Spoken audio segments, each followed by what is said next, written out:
भारत के सबसे युवा क्रांतिकारी के रूप में परिचित खुदीराम बोस अपनी आयु के केवल 19वें वर्ष में ही वीरगति को प्राप्त हुए। उनका जन्म बंगाल में स्थित मेदिनीपुर जिले के बहुबेनी गांव में 3 दिसंबर 1889 को हुआ था।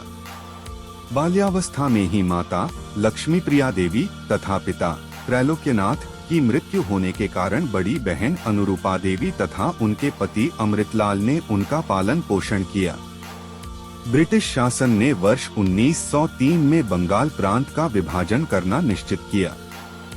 सामान्य जनों में अत्यंत निराशा की लहर फैल गई। खुदीराम को भी बंगाल के विभाजन का यह निर्णय अन्यायकारी लगा। उनके मन में देश के लिए कुछ करने के विचार बारंबार आने के कारण मिदनापुर में थोड़ी बहुत शिक्षा लेने के पश्चात उन्होंने सशस्त्र क्रांति के मार्ग को स्वीकार किया। सरकार के विरुद्ध आंदोलन करने वालों को पकड़कर कठोर दंड दिए जाने लगे।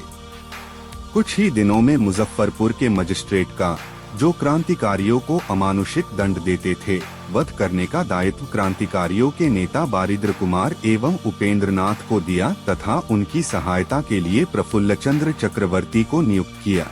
वे दोनों ही मुजफ्फरपुर आए एवं मजिस्ट्रेट किंग्सफोर्ड पर ध्यान रखकर अवसर की प्रतीक्षा करने लगे। मजिस्ट्रेट किंग्सफोर्ड का वध करने के उपरांत ही उन्होंने शासन के विरोध का संकल्प लिया। बंकिम चंद्र चट्टोपाध्याय जी के आनंदमठ उपन्यास में वंदे मातरम गीत के माध्यम से उन्होंने लोगों में नवजीवन का संचार किया। खुदीराम ने किंग्सफोर्ड के वध का दायित्व स्वीकार किया। 1 अप्रैल 1905 के दिन किंग्सफोर्ड की गाड़ी पर बम फेंककर उसका वध करना निश्चित हुआ एवं उसके अनुसार एक बम फेंका गया, परंतु वह बम गलती से दूसरी गाड़ी पर फेंके जाने से उस गाड़ी में सवार 2 महिलाओं की मृत्यु हो गई एवं किंग्सफोर्ड बच गया। खुदीराम एवं उनके सहायक तत्काल वहां से भाग गए। उसी रात खुदीराम 40 किमी दूर भागकर बेनी रेल स्टेशन पर आ गए। भूख लगने के कारण वह एक दुकान पर चने ले रहे थे। उस समय वहाँ का स्टेशन मास्टर पोर्टर को कह रहा था, अरे इस समाचार को पढ़ा क्या? मुजफ्फरपुर में 2 मैडमों की हत्या कर 2 लोग फरार हो गए हैं। उनको पकड़ने के लिए वारंट निकाला गया है। अभी आने वाली गाड़ी में कोई मिलता है क्या देखो। खुदीराम ने यह बात सुनते ही एकदम से कहा, क्या किंग्सफोर्ड मरा नहीं? निकट के लोगों को उनके इस वक्तव्य से आश्चर्य लगा एवं उन्हें आशंका हुई। तत्काल खुदीराम वहां से भागे। घटना के दूसरे दिन खुदीराम पकड़े गए।